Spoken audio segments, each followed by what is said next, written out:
अच्छा, ये भी फ्रॉम अक्रॉस द हमारे नेबरहुड से ही ये खबर है जो कि विच मेक्स यू क्वेश्चन। अब मोदी हुकूमत ने सेक्युलर इंडिया के नारों की धज्जियां बखेर दी हैं। ये कोई नई बात नहीं है, ये नई बात नहीं है, लेकिन क्या हो रहा है, जो हो रहा है वो ज़रा कुछ लेटेस्ट है जो हम आपके साथ शेयर करना चाहते हैं।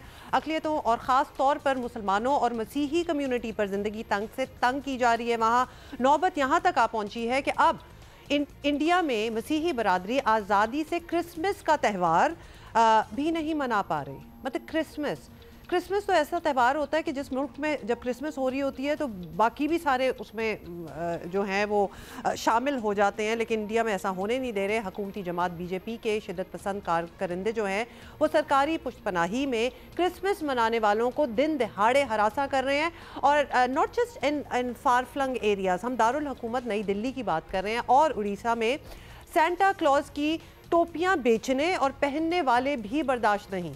हत्ता के गिरजाघरों में यानी चर्चेज में घुस कर पादरियों को भी डराया धमकाया जा रहा है। ये जरा देखें, हम आपको दिखाना चाहते हैं।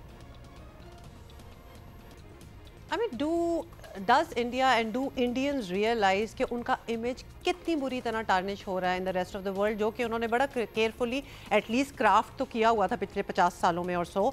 अच्छा, अब भारतीय हुक्मरान जो है ना, उन्होंने इंतहा पसंदाना जहनीत का उनका ये हाल है कि मध्य प्रदेश के वज़ीर और बीजेपी के सीनियर रहनुमा हैं विजय शाह। उन्होंने पाक भारत जंग के दौरान भारतीय फ़ौज की तर्जुमानी करने वाली मुसलमान कर्नल थी, बड़ी मशहूर हो गई थी, सोफिया कुरैशी, उनको भी नहीं बख्शा और उन्हें दहशतगर्दों की बहन करार दे दिया है। और ये तो चंद दिन पहले की बात है और आपको याद भी होगा जब भारतीय रियासत बिहार के वजीर आला नीतीश कुमार ने सबके सामने मुसलमान डॉक्टर खातून का हिजाब भी खींचकर उतार दिया था। ये भी आपको याद होगा, इस पर तो हमने बात भी की थी। तो दुनिया जो है ना वो मोदी हुकूमत की मजहबी इंतहा पसंदाना जहनीत देख रही है और बोल भी रही है। गुज़िश्ता हफ्ते अमरीकी सेनेटर्स ने ट्रंप हुकूमत से मुतालबा किया था कि भारत को आलमी मजहबी आज़ादी एक्ट के तहत खुसूसी तशवीश का हामिल मुल्क जो है वो करार दिया जाए। और ये भी कहा गया था कि भारतीय हुकूमत मुख्तलिफ रियासतों में मजहब की तब्दीली के खिलाफ कवानीन को मजहबी अक़लियतों के खिलाफ इस्तेमाल कर रही है। ये सारी चीज़ें वहाँ हो रही हैं और दुनिया देख भी रही है। हम तो यही कहेंगे कि क्या बाकी जो फैसले हुकूमतें करती हैं दैट्स अनदर स्टोरी। लोग वहाँ उनको नज़र आ रहा है कि क्या हो रहा है उनके साथ और क्या इमेज टार्निश हो रहा है और जिस चीज़ के वो आदी हो गए थे, एक बड़े सेक्युलर ज़िंदगी के, लाइफस्टाइल के, एक इमेज के, वो टूट रहा है।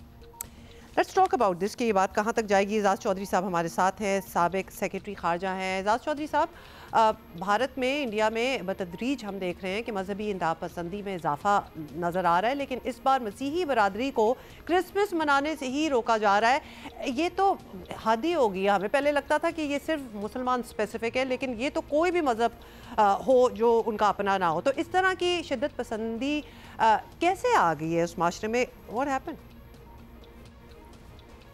जी, इसमें कोई शक नहीं है कि मजहबी शिद्दत पसंदी भारत में बहुत तेज़ी से बढ़ रही है।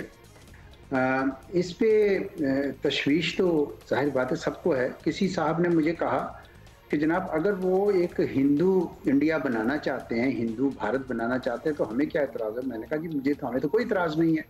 हमें जहाँ एतराज़ है वो ये है कि उस हिंदुत्व के जज्बे के तहत अगर वो मुसलमानों के ख़िलाफ़, क्रिश्चियंस के ख़िलाफ़, पाकिस्तान के ख़िलाफ़ एक नफ़रत अंगेज़ जज्बात भड़काते हैं तो फिर उस पर हमें यकीनन एतराज़ है। इसी तरह उन्होंने एक अखंड भारत का एक सिलसिला शुरू किया है जिसका मतलब यह है कि पाकिस्तान की जो टेरिटरी है बांग्लादेश की और मुल्कों की टेरिटरी की भी आपके पास इज्जत नहीं है।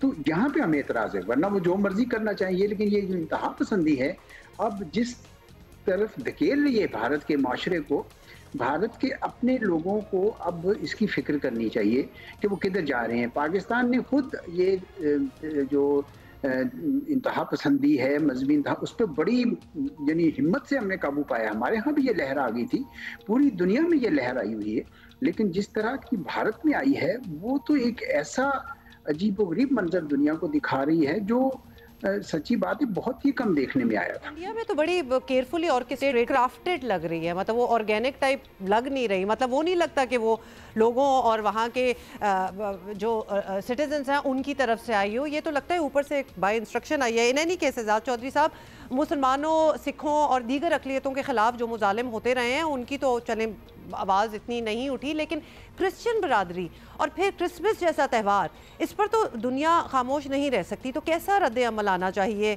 दुनिया की जानिब से, आपको क्या लग रहा है?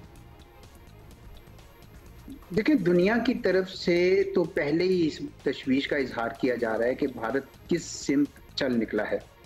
और आप सही कह रहे हैं कि क्रिसमस के मौका पर मैंने भी एक दो ऐसे ट्विटर पे और दूसरी जगह पे देखी ऐसी वीडियोस जिसमें एक ईसाई पादरी को लेकर वो बड़ी ही बदतमीजी कर रहा था, वो कोई हिंदू इंतहा पसंद। तो पहले मैंने समझा शायद ये जिस तरह आजकल फेक न्यूज़ आती है बहुत ज़्यादा, तो मैं किसी को फॉरवर्ड भी नहीं करता। लेकिन जब 2-3 सोर्सेज से पता चला कि वाकई इस किस्म का मामला चल रहा है, तो मुझे भी थोड़ी सी हुई कि देखें उनका मजहबी त्यौहार भी आ रहा है और ये इस तरह की इंतहा पसंदी पहले सिर्फ मुसलमानों के खिलाफ ज़्यादा थी, अब ईसाइयों के खिलाफ भी है। सिखों का के ऊपर भी इसी किस्म का माहौल है। सिर्फ ये कि सिखों को जो आरएसएस का नजरिया है ना जी, वो ये कहते हैं कि फादरलैंड या होली लैंड दोनों बल्कि इंडिया में होनी चाहिए। तो चूंकि सिखों का होली लैंड वहाँ पे है, तो इसलिए सिखों को मजहबी लिहाज से उस तरह नहीं करते हैं। वैसे सिखों के खिलाफ आपको पता है बड़ी नफरत वहाँ भी पाई जाती है और सिखों के अंदर भी एक जज्बा है। लेकिन ये जो ईसाई हैं और मुसलमान, इनके खिलाफ बहुत ज़्यादा जज्बात भड़काए जा रहे हैं। मुसलमान तो खैर पहले ही वहाँ पे बड़ी ज़्यादा तफरीक का शिकार थे। मुझे याद है कि क्रिस्टोफ जेफरलो है, फ्रेंच पॉलिटिकल साइंटिस्ट हैं, उन्होंने कई किताबें और आर्टिकल्स लिख दिए हैं और अब उनकी तहकीक के मुताबिक भारत में मुसलमानों की तादाद जो है वो 15 से 19% है। लेकिन उनकी किसी भी शोबे में उनकी जो मिकदार है या तादाद है या तनासुब है। जी बिल्कुल एजाज चौधरी साहब, ऐसा ही है। अब देखने वाली बात ये है कि अगर वहाँ के लोग इस चीज़ को एक्सेप्ट नहीं कर रहे तो ऑब्वियसली डिसीजन तो उनके हाथों में है, चेंज द गवर्नमेंट। मतलब अगर आपको लग रहा है कि बिल्कुल ये जो what India stands for them उस तरह नहीं बात चल रही, तो यू कैन डू दैट। अच्छा जी, बहुत शुक्रिया एजाज चौधरी साहब फॉर बीइंग विद अस।